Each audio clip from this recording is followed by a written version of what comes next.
మిమ్మల్ని తిప్పితే కూడా మాకు మంచిగా అనిపించదు. మీకు ఒక కిరాయి ఇవాళ 1000 రూపాయలు కాదు, మీ పని కూడా పోతుంది, 1000 రూపాయల పని కూడా పోయేట్టు రాస్తారు.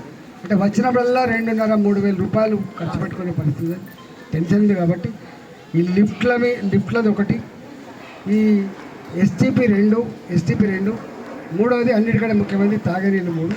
వీటి కోసం నాకు ఆయన చెప్పండి ఇంకొక 1 మంత్ పడుతుంది సార్ అని చెప్పిండు.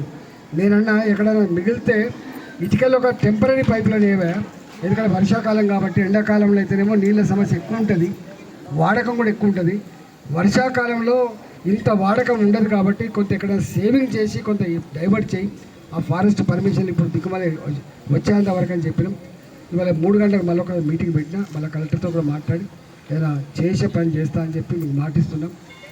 అన్నిటికంటే బాధ అనిపించేది ఇవాళ వస్తాం, వచ్చిన తర్వాత మళ్ళీ ఇంతకుముందు తలుగు పట్టుకుందని బర్రెలు కొన్నట్టుగా మళ్ళీ మీరు అదే అక్కడికి ముషాబాద్ పోవాలి. ఇక్కడ ఏం లేదు, ఎడార్లు ఇక్కడ.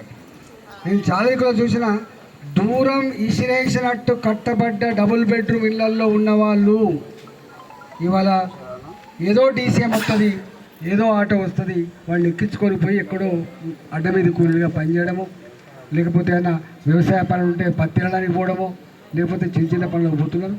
ఇది పెద్ద సమస్య ఉంది. నాకు తెలిసి అంటే మీరు వస్తారు ఇక్కడ ఉంటారు కానీ మళ్ళీ మీరు పనుల కోసం అయితే అటే పోవాలి, మళ్ళీ అటే పోవాలి. అదో పెద్ద పనిష్మెంట్. రోజు పోవడానికి 1 గంటన్నర, రావడానికి మళ్ళీ 1 గంటన్నర, అది కూడా టెన్షన్ అయ్యేటువంటి ఆస్కారంలో ఆ బాధ ఉంది.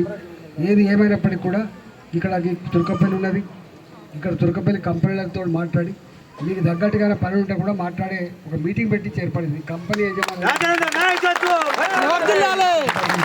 ఇక్కడ వాళ్ళకు కూడా ఇదంతా అవసరం ఉంటుంది. కాబట్టి మీకు మాటలు చెప్పడానికి అయితే రాలే, నేను ఇంత మాటలు చెప్పడానికి మీరు తృప్తిపరచాలి రాలే.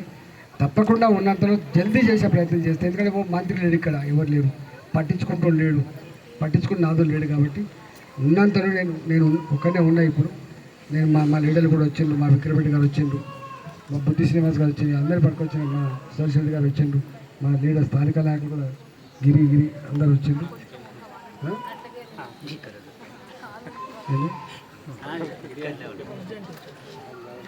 ఇక మీకు మీ చెన్నారావు గారేమో ఈ డబుల్ బెడ్రూమ్ అందరు, నేను ఇప్పటికీ అన్ని డబుల్ బెడ్రూమ్ అక్కడే పోయి ఇచ్చిన. ఎందుకంటే వాళ్ళు పేదోళ్ళు, నూరు లేని వాళ్ళు, వాళ్ళు కష్టమైందని చెప్పి అందరి దగ్గర పోయించిన. అంతటా ఏదో ఉన్న